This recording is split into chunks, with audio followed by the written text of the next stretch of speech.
어머니, 오늘도 좋은 하루 되셨어요? 김순자육 씨 팔는 며느리의 목소리에 고개를 들었습니다.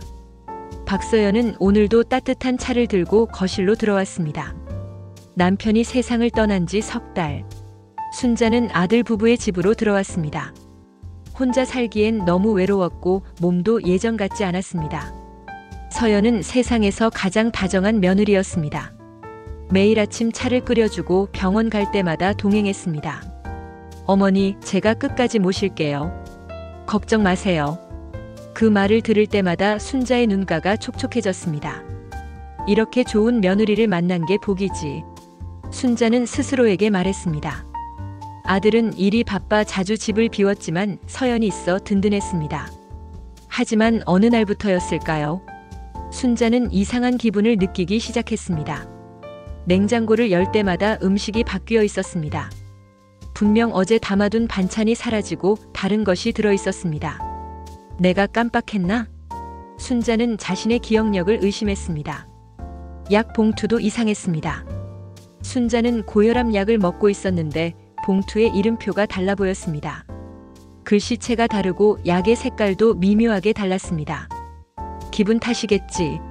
순자는 애써 불안을 떨쳐냈습니다. 그런데 며칠 전 순자는 우연히 서연의 방 앞을 지나가다 멈춰 섰습니다. 서연이 서류 뭉치를 펼쳐놓고 무언가를 자세히 보고 있었습니다. 보험 증서였습니다. 순자의 이름이 적힌 보험 증서. 서연은 서류를 훑어보다가 갑자기 고개를 들었습니다. 순자와 눈이 마주쳤습니다. 그 순간 서연의 표정이 굳었습니다. 하지만 곧 환한 미소를 지으며 말했습니다. 어머니, 혹시 필요한 거 있으세요? 순자는 고개를 저었습니다. 아니야, 그냥 지나가다가. 그날 밤 순자는 잠을 이루지 못했습니다. 침대에 누워 천장을 바라보며 생각했습니다.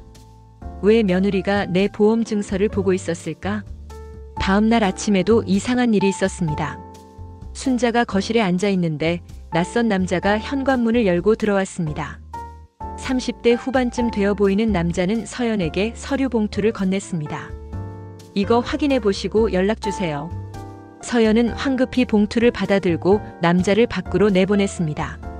순자와 눈이 마주치자 서연은 어색하게 웃었습니다. 아, 어머니. 남편 친구예요. 회사 일로 잠깐 들렀어요.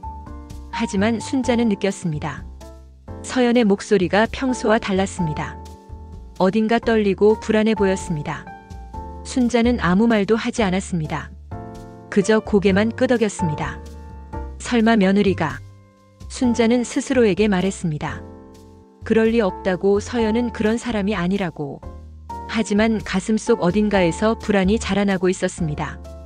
작은 씨앗처럼 시작된 의심이 점점 뿌리를 내리고 있었습니다. 그날 밤 순자는 창밖을 바라보았습니다. 달빛이 희미하게 방 안을 비췄습니다. 내가 예민한 걸까 아니면. 순자는 중얼거렸습니다. 하지만 대답은 돌아오지 않았습니다.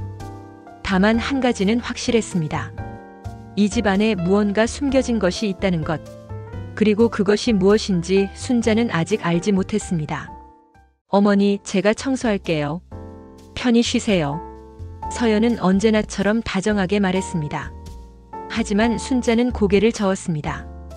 괜찮아. 내가 할 수 있어. 순자는 빗자루를 들고 복도로 나왔습니다. 서연은 잠시 망설이다가 외출 준비를 했습니다. 그럼 저 잠깐 마트 다녀올게요. 현관문이 닫혔습니다. 순자는 한숨을 내쉬었습니다. 요즘 며느리의 눈빛이 신경 쓰였습니다. 예전처럼 따뜻하지 않았습니다. 무언가를 감추고 있는 것 같았습니다. 순자는 복도를 쓸다가 서연의 방 앞에 멈춰 섰습니다. 문이 살짝 열려 있었습니다. 들어가 볼까? 순자는 망설였습니다. 하지만 불안함이 호기심을 이겼습니다. 방 안으로 들어갔습니다. 깔끔하게 정돈된 방이었습니다. 책상 위에는 서류들이 가지런히 쌓여 있었습니다. 순자는 조심스럽게 서류를 넘겨보았습니다. 그때 책상 서랍 틈새에서 작은 쪽지 하나가 보였습니다. 손이 떨렸습니다. 순자는 쪽지를 집어들었습니다. 그 여자가 진실을 알면 조용히 처리해. 순자의 심장이 멎는 것 같았습니다. 쪽지를 다시 읽었습니다. 글씨는 서연의 필체가 아니었습니다. 하지만 분명 서연이 받은 메모였습니다. 그 여자가 누구지? 나를 말하는 건가? 순자는 쪽지를 주머니에 넣었습니다. 손이 떨렸고 다리에 힘이 풀렸습니다. 거실로 돌아와 소파에 앉았습니다. 숨이 가빠졌습니다. 장난이겠지. 설마. 순자는 스스로를 달래려 했습니다. 하지만 가슴속 불안은 점점 커졌습니다. 그날 저녁 서연은 저녁상을 차렸습니다. 순자는 평소처럼 식탁에 앉았습니다. 어머니, 오늘 만든 미역국이에요. 드셔보세요.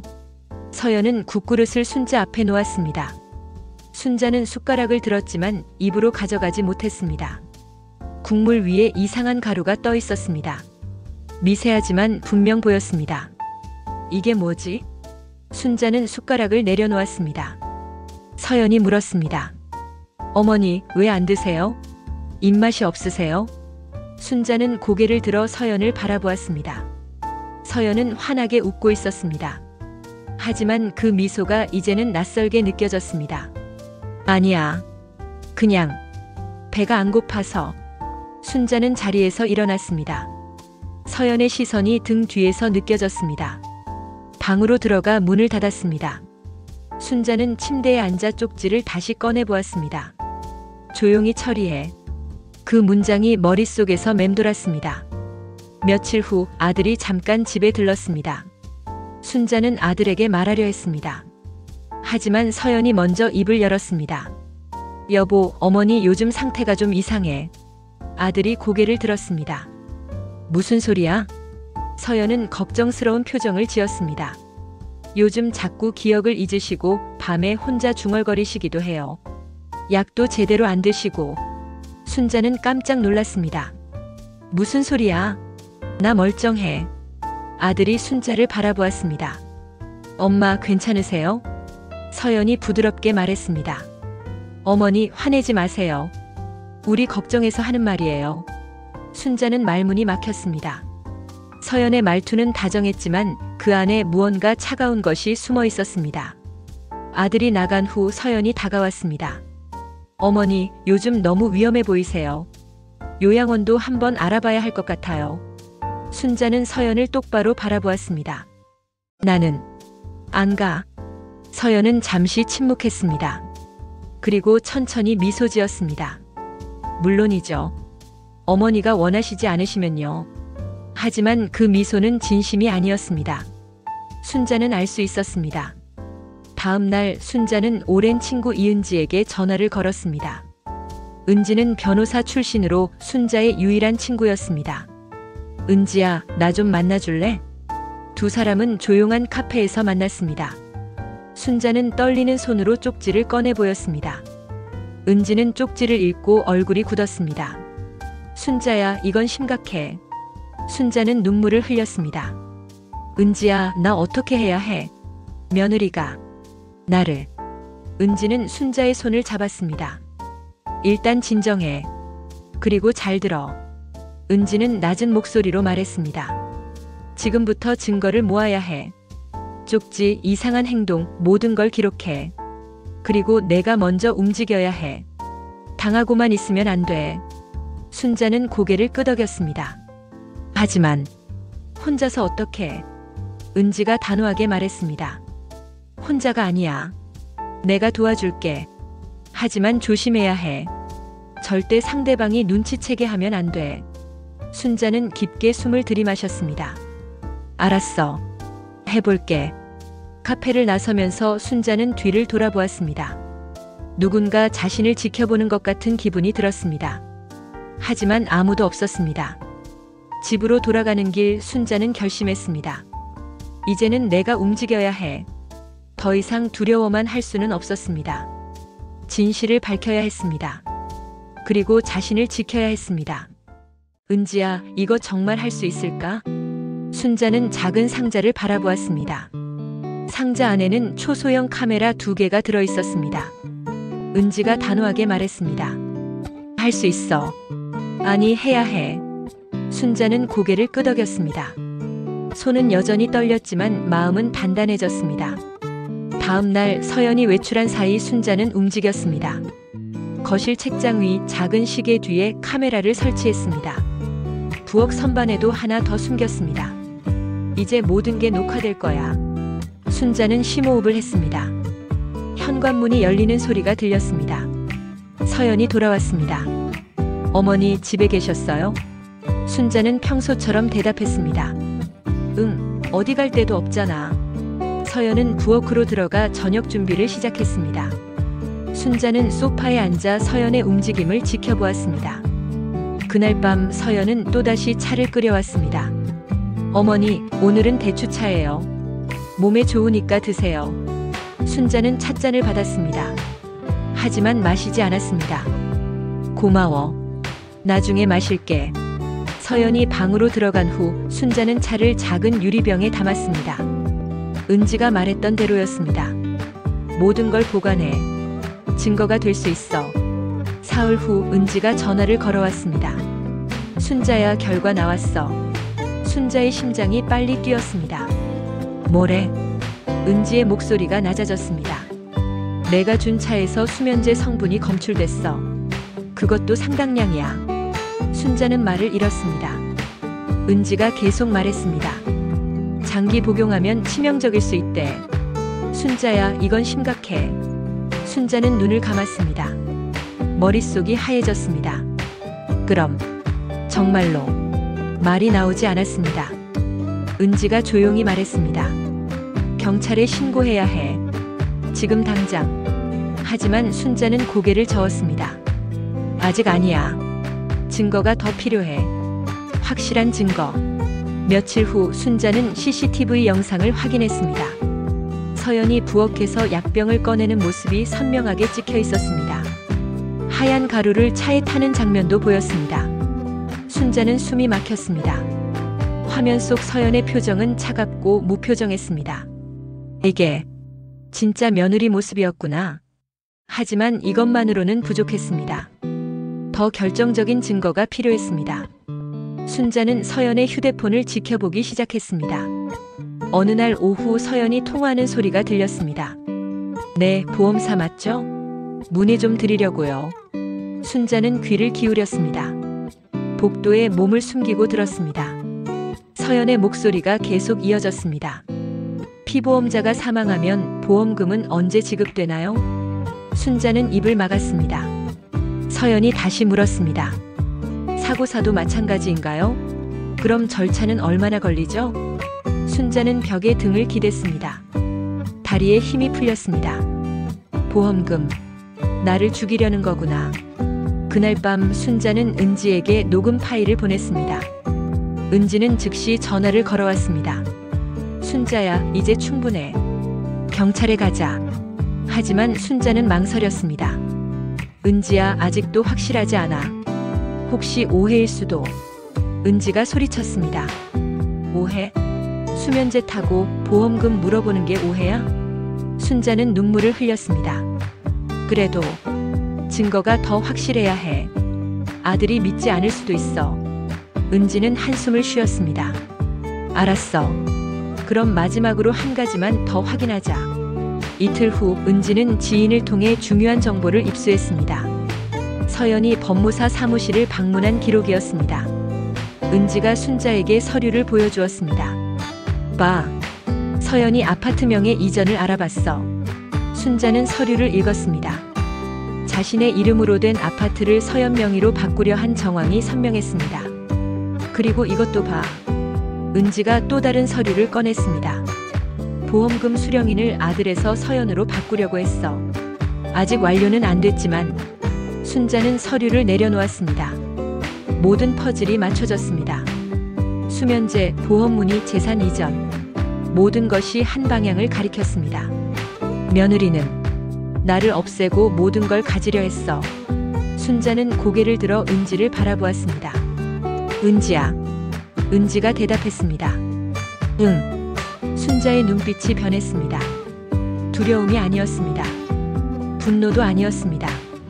차가운 결단이었습니다. 이제 내가 덫을 놓을 차례야. 은지가 조용히 물었습니다. 뭘 할 건데? 순자는 창밖을 바라보았습니다. 서연이 원하는 걸 줄 거야. 그리고 그 순간을 잡아낼 거야.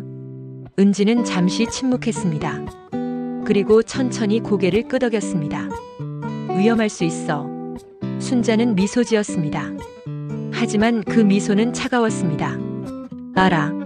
하지만 이제 선택의 여지가 없어. 밤하늘에 달이 떠올랐습니다. 순자는 자신의 방으로 돌아가 계획을 세우기 시작했습니다. 이제 사냥꾼과 사냥감의 위치가 바뀌었습니다. 두고 봐. 누가 마지막에 웃는지. 순자는 노트에 계획을 적어 내려갔습니다. 떨리던 손은 이제 멈췄습니다. 어머니, 내일 가족여행 어때요? 서연은 환하게 웃으며 말했습니다.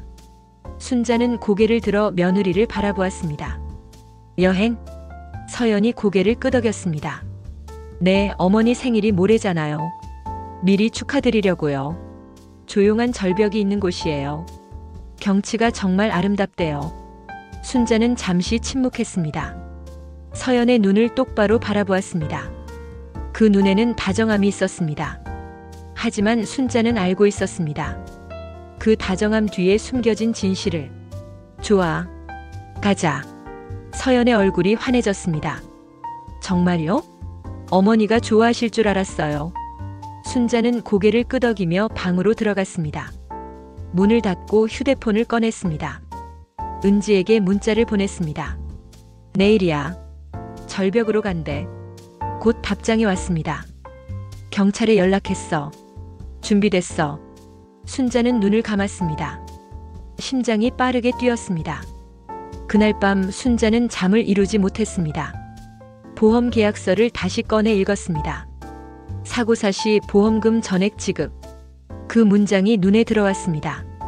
순자는 서류를 접었습니다. 그래, 나를 사고사로 위장하려는 거지. 절벽에서 밀어내고 실족사로 꾸미려는 계획. 모든 것이 명확했습니다. 순자는 창밖을 바라보았습니다. 달이 구름에 가려져 있었습니다. 내일이면 모든 게 끝나. 다음 날 아침 서연은 평소보다 더 밝았습니다. 어머니, 준비 다 되셨어요? 날씨도 좋고 정말 완벽한 날이에요. 순자는 가방을 들고 현관으로 나왔습니다. 그래, 가자. 아들도 함께였습니다. 차에 타며 아들이 물었습니다. 엄마, 괜찮으세요? 얼굴이 안 좋아 보여요. 순자는 고개를 저었습니다. 아니야. 괜찮아. 서연이 뒤에서 말했습니다. 어머니가 요즘 잠을 잘 못 주무셔서 그래요. 오늘 공기 좋은 데 가면 기분 나아지실 거예요. 차는 도시를 벗어나 산으로 향했습니다. 창밖 풍경이 점점 외로워졌습니다. 순자는 휴대폰을 확인했습니다. 은지에게서 메시지가 와 있었습니다. 다 준비됐어. 조심해. 2시간 후 차는 산속 주차장에 멈췄습니다. 서연이 먼저 내렸습니다. 자, 어머니. 여기서 조금만 걸어가면 전망대가 나와요. 순자는 천천히 차에서 내렸습니다. 다리가 떨렸습니다. 아들이 물었습니다. 엄마, 힘드시면 여기서 쉬세요. 하지만 서연이 재빨리 말했습니다. 아니에요, 여보. 어머니가 꼭 보셔야 해요. 정말 아름다운 곳이거든요. 순자는 서연을 바라보았습니다. 괜찮아. 갈 수 있어. 산길을 따라 걸었습니다. 주변은 고요했습니다. 새소리만 간간히 들렸습니다. 15분쯤 걸었을까? 앞에 절벽이 보였습니다. 난간도 없는 위험한 절벽이었습니다. 서연이 순자의 팔을 잡았습니다. 어머니, 저기 보세요. 경치 정말 좋죠? 순자는 절벽 끝을 바라보았습니다. 아래는 깊은 계곡이었습니다. 추락하면 살아남을 수 없는 높이였습니다. 서연이 부드럽게 말했습니다. 어머니, 저기 가서 사진 한 장 찍어요. 배경이 너무 예뻐요. 아들이 걱정스럽게 말했습니다. 위험한데. 서연이 웃으며 대답했습니다. 괜찮아요. 제가 옆에서 잡아드릴게요. 순자는 천천히 절벽 쪽으로 걸어갔습니다. 서연이 바로 뒤를 따랐습니다. 절벽 끝에서 2미터쯤 떨어진 곳에 섰습니다. 서연이 다가왔습니다. 조금만 더 가세요, 어머니. 거기선 배경이 안 나와요. 순자는 한 걸음 더 나아갔습니다. 이제 절벽 끝까지 1미터도 남지 않았습니다. 서연이 순자의 등 뒤로 다가왔습니다. 순자는 서연의 숨소리를 들을 수 있었습니다. 어머니, 정말 좋은 풍경이죠? 서연의 목소리가 차갑게 변했습니다. 순자는 대답하지 않았습니다. 그 순간 서연의 손이 순자의 등을 향해 뻗어졌습니다. 이제 편히 쉬세요, 어머니.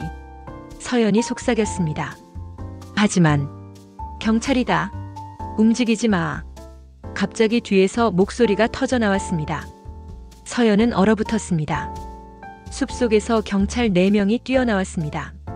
순자는 재빨리 앞으로 한 걸음 물러났습니다. 서연의 손이 허공을 스쳤습니다. 뭐예요? 이게 무슨... 서연의 얼굴이 창백해졌습니다. 경찰이 서연의 팔을 붙잡았습니다. 박서연 씨 살인 미수 및 보험 사기 혐의로 긴급 체포합니다. 서연이 소리쳤습니다. 아니에요. 저는 아무것도 안 했어요. 하지만 경찰은 차갑게 말했습니다. 모든 증거가 확보되어 있습니다. 수면제 투약, 보험금 수령 시도, 재산 이전 계획, 그리고 방금 살해 시도까지. 또 다른 경찰이 서류 봉투를 꺼냈습니다. 이 안에 모든 증거가 있습니다. CCTV 영상, 녹취록, 약물 검사 결과, 보험 문의 기록. 서연의 얼굴이 무너졌습니다. 무릎이 꺾였습니다. 아니야. 이럴 리가 없어. 아들이 뒤늦게 달려왔습니다. 상황을 파악하지 못한 채 물었습니다. 무슨 일이에요? 왜 경찰이? 순자가 아들을 바라보았습니다. 눈에는 눈물이 고여 있었습니다. 미안해, 아들아. 내가 알아야 할 진실이 있어. 경찰이 서연에게 수갑을 채웠습니다. 서연은 순자를 똑바로 바라보았습니다. 그 눈에는 분노와 절망이 섞여 있었습니다. 어떻게 알았어요? 순자는 조용히 대답했습니다. 내가 날 바보로 본 게 실수였어. 경찰이 서연을 끌고 갔습니다. 서연의 비명이 산속에 울려 퍼졌습니다. 아니에요. 저는 억울해요. 하지만 아무도 그 말을 믿지 않았습니다. 순자는 절벽 끝에 서서 계곡을 내려다보았습니다. 아들이 다가와 물었습니다. 엄마, 이게 다 무슨 일이에요? 순자는 아들의 손을 잡았습니다. 나중에 천천히 설명해 줄게. 지금은 그냥 살아있다는 게 감사해. 바람이 불어왔습니다. 순자는 눈을 감았습니다. 살아남았습니다. 진실이 밝혀졌습니다. 이제 모든 것이 끝났습니다. 피의자 박서연은 살인 미수 및 보험 사기 혐의로 구속되었습니다. 뉴스 앵커의 목소리가 텔레비전에서 흘러나왔습니다. 순자는 병원 침대에 누워 화면을 바라보았습니다. 절벽에서의 일 이후 순자는 극심한 충격으로 입원했습니다. 몸은 괜찮았지만 마음이 너무 지쳐 있었습니다. 화면에는 서연이 경찰에 연행되는 모습이 나왔습니다. 고개를 푹 숙인 채 수갑을 찬 손으로 얼굴을 가렸습니다. 며느리가 시어머니 살해 시도, 보험금 노린 치밀한 계획, 자막이 화면 아래를 흘러갔습니다. 순자는 리모컨으로 텔레비전을 껐습니다. 더 이상 보고 싶지 않았습니다. 병실 문이 열렸습니다. 아들이 들어왔습니다. 얼굴은 창백했고 눈은 충혈되어 있었습니다. 며칠 동안 잠을 못 잔 것이 분명했습니다. 아들은 순자의 침대 옆에 무릎을 꿇었습니다. 엄마. 목소리가 떨렸습니다. 눈물이 볼을 타고 흘러내렸습니다. 엄마, 미안해요. 정말 미안해요. 순자는 아들을 내려다보았습니다. 가슴이 아팠습니다. 아들이 계속 말했습니다. 난 아무것도 몰랐어요. 서연이가 그런 사람일 줄은, 엄마를 그렇게 해치려 했을 줄은. 아들은 얼굴을 손으로 감쌌습니다. 난 엄마를 지키지 못했어요. 아들로서 자격도 없어요. 순자는 한동안 침묵했습니다. 창밖을 바라보았습니다. 넌 몰랐지만 나는 다 알고 있었다. 순자의 목소리는 차가웠습니다. 아들이 고개를 들었습니다. 엄마. 순자가 천천히 말했습니다. 내가 일에만 바빴을 때 난 혼자 그 사람과 싸우고 있었어. 매일 두려움 속에서 살았어. 아들은 입술을 깨물었습니다. 순자가 계속 말했습니다. 하지만 이제는 괜찮아. 끝났으니까. 침묵이 흘렀습니다. 아들은 고개를 숙였습니다. 엄마, 용서해 주세요. 순자는 대답하지 않았습니다. 용서는 쉽게 할 수 있는 게 아니었습니다. 며칠 후 은지가 병문안을 왔습니다. 손에는 과일 바구니를 들고 있었습니다. 순자야, 좀 어때? 순자는 미소를 지었습니다. 덕분에 살았지. 고마워, 은지야. 은지가 의자에 앉았습니다. 뉴스 봤어. 온 나라가 떠들썩하더라. 순자는 고개를 끄덕였습니다. 그러게. 이웃들도 다 놀랐대. 은지가 휴대폰을 꺼내 보여주었습니다. 커뮤니티에 글이 엄청 많아. 그렇게 착해 보이던 며느리가 세상에 믿을 사람 없다, 이런 댓글들. 순자는 한숨을 쉬었습니다. 사람들은 겉모습만 보지 진짜 속은 모르면서. 은지가 순자의 손을 잡았습니다. 그래도 내가 용기 냈잖아. 진실을 밝혔잖아. 순자는 창밖을 바라보았습니다. 용기라기보다 살고 싶었어. 은지가 조용히 말했습니다. 그게 용기야, 순자야. 일주일 후 순자는 퇴원했습니다. 하지만 아들의 집으로 돌아가지 않았습니다. 은지의 도움으로 작은 원룸을 얻었습니다. 깨끗하고 조용한 곳이었습니다. 아들이 찾아와 물었습니다. 엄마, 왜 집에 안 오세요? 제가 다 정리했어요. 엄마 방도 그대로예요. 순자는 고개를 저었습니다. 아니야. 나 이제 혼자 살 거야. 아들의 얼굴이 일그러졌습니다. 엄마, 제발. 저 용서해 주세요. 다시는 이런 일 없을 거예요. 순자는 아들을 바라보았습니다. 용서는 할게. 하지만 시간이 필요해. 순자가 부드럽게 말했습니다. 너도 나도 각자의 삶이 필요해. 너무 가까우면 다치게 돼. 아들은 눈물을 흘렸습니다. 엄마. 순자가 아들의 어깨를 토닥였습니다. 괜찮아. 엄마는 괜찮아. 이제 나도 내 인생을 살아야지. 한 달이 지났습니다. 순자는 새로운 일상에 적응했습니다. 아침에는 동네 산책을 했고 오후에는 도서관에 갔습니다. 은지와는 일주일에 2번씩 만났습니다. 커피를 마시며 이야기를 나눴습니다. 순자야, 표정이 많이 밝아졌어. 은지가 웃으며 말했습니다. 순자도 미소 지었습니다. 응. 이제 혼자인 게 편해. 은지가 물었습니다. 아들이랑은 어때? 순자는 고개를 끄덕였습니다. 가끔 전화해. 안부도 묻고. 그 정도면 충분해. 은지가 순자의 손을 잡았습니다. 잘했어. 내가 선택한 거니까. 순자는 창밖을 바라보았습니다. 햇살이 따뜻하게 내리쬐고 있었습니다. 어느 날 저녁 순자는 베란다에 앉아 일기를 썼습니다.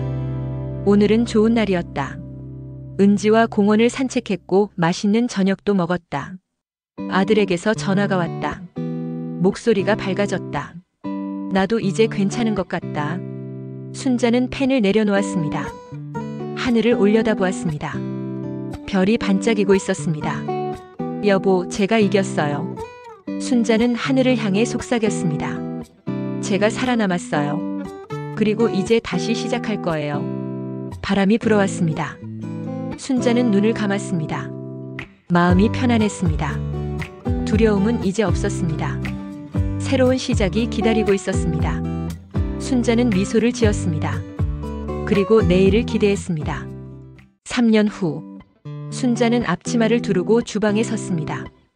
냄비에서는 김치찌개가 보글보글 끓고 있었습니다. 순자야, 주문 또 들어왔어. 은지가 가게 안쪽에서 소리쳤습니다. 순자는 미소를 지으며 대답했습니다. 알았어. 지금 포장할게. 작은 반찬 가게였습니다. 은잔의 반찬이라는 이름의 가게. 은지와 순자 두 사람의 이름을 합쳐 지었습니다. 가게는 동네에서 소문이 났습니다. 맛도 좋고 정도 많았습니다. 어머니, 오늘도 맛있게 잘 먹었어요. 단골 손님이 웃으며 말했습니다. 순자는 고개를 숙여 인사했습니다. 감사합니다. 또 오세요. 가게 문을 닫고 두 사람은 작은 테이블에 앉았습니다. 하루 매출을 정리하며 차를 마셨습니다. 은지가 물었습니다. 순자야, 요즘 어때? 행복해? 순자는 잠시 생각했습니다. 그리고 천천히 고개를 끄덕였습니다. 응, 행복해. 은지가 웃었습니다.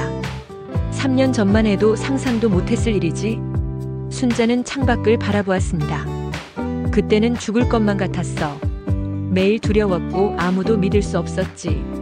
은지가 순자의 손을 잡았습니다. 하지만 이겨냈잖아. 순자는 미소를 지었습니다. 내 덕분이야, 은지야. 내가 없었으면 난 여기 없었을 거야. 은지가 고개를 저었습니다. 아니야. 내가 용감했던 거야. 두 사람은 잠시 침묵했습니다. 따뜻한 침묵이었습니다. 며칠 후 순자는 특별한 제안을 받았습니다. 지역 유튜브 채널에서 인터뷰 요청이 온 것입니다. 위기를 극복한 시니어 시리즈인데요. 순자님 이야기를 꼭 담고 싶습니다. 순자는 처음에는 망설였습니다. 하지만 은지가 등을 떠밀었습니다. 해봐. 내 이야기가 누군가에게 힘이 될 수도 있어. 촬영날 순자는 긴장했습니다. 카메라 앞에 앉아 진행자의 질문을 기다렸습니다. 순자님, 3년 전 일을 떠올리면 어떤 감정이 드세요? 순자는 잠시 눈을 감았습니다. 그리고 천천히 입을 열었습니다. 처음에는 배신감이었어요. 그리고 두려움. 순자의 목소리는 차분했습니다. 가족이라 믿었던 사람이 나를 죽이려 했다는 게 받아들이기 힘들었죠. 진행자가 조심스럽게 물었습니다. 지금은 어떠세요? 순자는 미소를 지었습니다. 지금은 감사해요. 그 일이 있었기에 진짜 중요한 게 뭔지 알게 됐거든요. 진행자가 고개를 끄덕였습니다. 진짜 중요한 게 뭔가요? 순자는 카메라를 똑바로 바라보았습니다. 피로 이어졌다고 가족이 아니에요. 끝까지 내 옆에 서주는 사람이 진짜 가족이에요. 순자의 눈에 눈물이 맺혔지만 목소리는 단단했습니다. 혈연보다 진심이 더 중요해요. 그걸 이제야 알았어요. 영상은 일주일 만에 조회수 100만을 넘었습니다. 댓글에는 응원의 메시지가 가득했습니다. 저도 힘내야겠어요. 순자님 정말 대단하세요. 나이는 숫자일 뿐이네요. 순자는 댓글을 하나하나 읽었습니다. 가슴이 따뜻해졌습니다. 은지가 옆에서 말했습니다. 오빠, 내가 뭘 했어? 내 이야기가 많은 사람들한테 힘이 됐잖아. 순자는 고개를 끄덕였습니다. 고마워, 은지야. 어느 날 저녁 아들이 가게에 찾아왔습니다. 3년 만이었습니다. 순자는 놀라서 아들을 바라보았습니다. 왜 왔어? 아들은 머리를 극적이며 말했습니다. 엄마, 유튜브 봤어요. 순자는 대답하지 않았습니다. 아들이 계속 말했습니다. 엄마가 그렇게 생각하시는 줄 몰랐어요. 피보다 진심이 중요하다는 거. 아들의 목소리가 떨렸습니다. 저도 이제 알겠어요. 엄마한테 진짜 가족이 누군지. 순자는 아들을 바라보았습니다. 아들은 많이 변해 있었습니다. 표정이 성숙해졌고 눈빛도 달랐습니다. 엄마, 용서해달라고 하지 않을게요. 그럴 자격도 없어요. 아들이 고개를 숙였습니다. 그냥 엄마가 행복하게 사시는 모습 보고 싶었어요. 그리고 고맙다고 말하고 싶었어요. 순자는 잠시 침묵했습니다. 그리고 천천히 입을 열었습니다. 고맙긴 뭐가 고마워. 순자는 부드럽게 웃었습니다. 반찬 먹고 갈래? 엄마가 해줄게. 아들의 눈에 눈물이 고였습니다. 네, 고맙습니다, 엄마. 밤이 깊었습니다. 순자는 가게 문을 닫고 집으로 돌아왔습니다. 작은 원룸이었지만 따뜻했습니다. 순자만의 공간이었습니다. 베란다에 앉아 일기를 펼쳤습니다. 오늘은 특별한 날이었다. 아들이 찾아왔다. 많이 변해 있었다. 용서할 수 있을지 모르겠다. 하지만 미워하지는 않는다. 나는 이제 자유롭다. 순자는 펜을 내려놓았습니다. 하늘을 올려다보았습니다. 별이 반짝이고 있었습니다. 여보, 나 이제 괜찮아요. 순자는 하늘을 향해 속삭였습니다. 혼자서도 잘 살고 있어요. 그리고 행복해요. 바람이 불어왔습니다. 순자는 눈을 감았습니다. 배신과 공포로 시작된 이야기. 하지만 그 끝에는 자립과 자존감이 있었습니다. 순자는 더 이상 누군가의 그림자가 아니었습니다. 이제 그녀는 자신의 빛을 가진 사람이었습니다. 순자는 미소를 지었습니다. 그리고 내일을 기대했습니다. 새로운 하루가 기다리고 있었습니다. 그리고 그 모든 하루는 이제 온전히 순자의 것이었습니다.